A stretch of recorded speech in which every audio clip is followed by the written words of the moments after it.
Good chat. Hope you guys have a nice day today.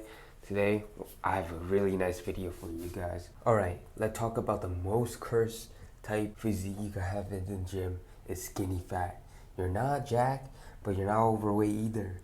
You're just kind of like soft. You took a before picture, but forgot the after. If I'm describing you in this video right now, I'll show you what the problem is and how to solve it, training, dieting, and some tips I learned from myself. Alright, so here's the problem of being skinny fat. Skinny fat is definition of being skinny while being fat at the same time and while basically no muscle. Alright? If you go on a cut, you cut all the fat, but you look small because you have no muscles. And you'll look soft. And all that is shrink down into a smaller, weaker version of you. That would have happened to me when I was skinny fat. I was on a 1400 calorie and I was eating barely anything, but I was losing the fat, right?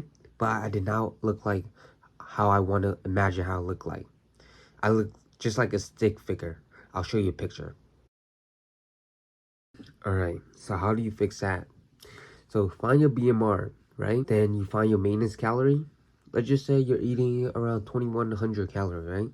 Add 200 to 300 calories to that. So you'll be eating around 2300 or 2400 calories. After that, I want you to prioritize protein, high in protein, like about a gram of protein per body weight, 0.8 to 1 gram, the good golden ratio, I think. I also want you to prioritize whole clean food over processed food, just because it's more satiating. I mean, you can eat a little bit more and it doesn't fuck your digestion system, so it's easier to go to your body. All right, let's talk about training now. This is probably the most important one. Actually, second most important, because diet go first, then training. All right, so training.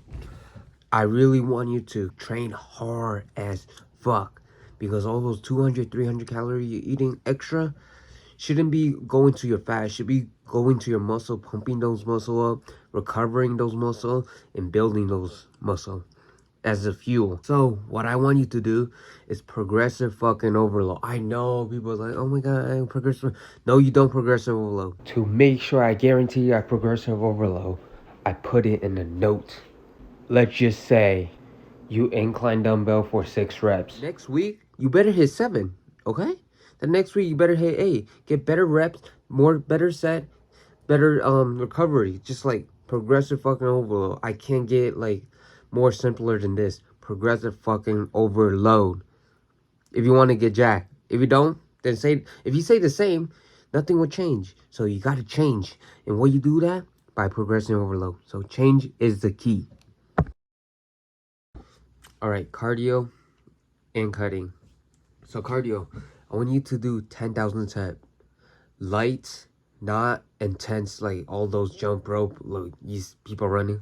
10,000 steps, because it's light, not intense, and won't interfere with your training recovery. Second, cutting. When should I cut, you might wonder. You should cut when you feel like you're fat, you're putting more fat than muscle. Like you start looking at yourself, oh, I'm not progressing. So you should probably start going on a little cut or cutting when you don't see progress. All right, here's basically the fourth thing you learn from this. Don't crash your diet. Eat a small surplus. Chase fucking progressive overload. And cut later when need to, or go to maintenance. Like, get the fuck out of skinny fat phase and gain muscle like fucking Lexero. Roar! I hope you guys enjoyed this video. Drop a comment, like, whatever you want. Even subscribe, I don't care. I just want to post video for you guys. And peace.